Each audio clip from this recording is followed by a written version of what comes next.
Il leur montra ses mains et son côté. Il souffla sur eux et leur dit, « Recevez le Saint-Esprit. » Jean 20, 20, 22. Christ nous a rachetés de la malédiction, ayant été fait malédiction pour nous, afin que nous puissions recevoir la promesse de l'Esprit. Galates 3, 13, 14. Ces paroles affirment expressément que le don du Saint-Esprit est en relation étroite avec le sacrifice du calvaire. Quelques jours avant de donner sa vie librement, le Seigneur avait annoncé à ses disciples qu'il leur enverrait le Saint-Esprit. « Je vous enverrai de la part du Père l'Esprit de vérité qui procède du Père. C'est lui qui rendra témoignage de moi. » Jean 15, 26. Le Saint-Esprit fut donc envoyé par le Fils aux rachetés pour qu'il les préparât d'abord. Jean 14, 26. Pour qu'ils rendissent témoignage ensuite. Il ne parlera pas de son chef, nous dit le Seigneur, mais communiquera la pensée du Père et du Fils à ceux qui lui sont confiés. Jean 16, 13, 14. Il révélera les desseins éternels du Père et glorifiera le Christ dans tous les rachetés, en prenant de sa plénitude pour la leur communiquer. Ce fut le jour même de sa résurrection que Jésus se présenta aux disciples réunis dans la chambre haute à Jérusalem. Et se tenant au milieu d'eux, qu'il souffla sur eux et dit « Recevez le Saint-Esprit » Jean 20, 19, 22.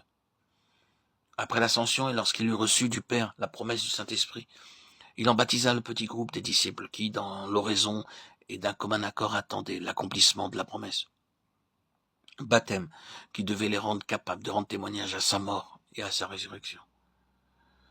De quelle façon l'Esprit Saint guida les disciples? Comment il illumina pour eux les paroles du Christ et les conduisit dans la vérité, malgré leurs idées préconçues, leurs préjugés et ceux de leur entourage? Comment il rendit témoignage au Christ et communiqua aux rachetés la pensée du Père et du Fils?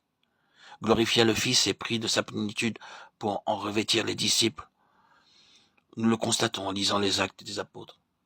Dans ses épîtres, Paul nous montre que le Saint-Esprit ne peut venir qu'en ceux qui sont crucifiés avec Christ. Christ nous a rachetés, écrit-il, afin que nous puissions recevoir l'Esprit. Le mot racheter nous ramène au calvaire, bien plus. Il a été fait malédiction pour nous, selon qu'il est écrit, maudit est quiconque est pendu au bois, afin que nous reçussions par la foi la promesse de l'Esprit. Galates 3, 13, 14. Puisque Christ a été fait malédiction à notre place, nous sommes les maudits pour qui il est mort sur la croix. Étant notre représentant, il nous y conduit avec lui. Que la malédiction de la croix soit associée à la promesse de l'Esprit nous dit assez clairement les conditions nécessaires à son action en nous. Effectivement, c'est lorsque nous réalisons que nous sommes sous le coup de la malédiction, que nous acceptons avec joie la bonne nouvelle du calvaire et que, crucifiés avec celui qui est mort pour nous, nous sommes prêts à recevoir le don du Saint-Esprit.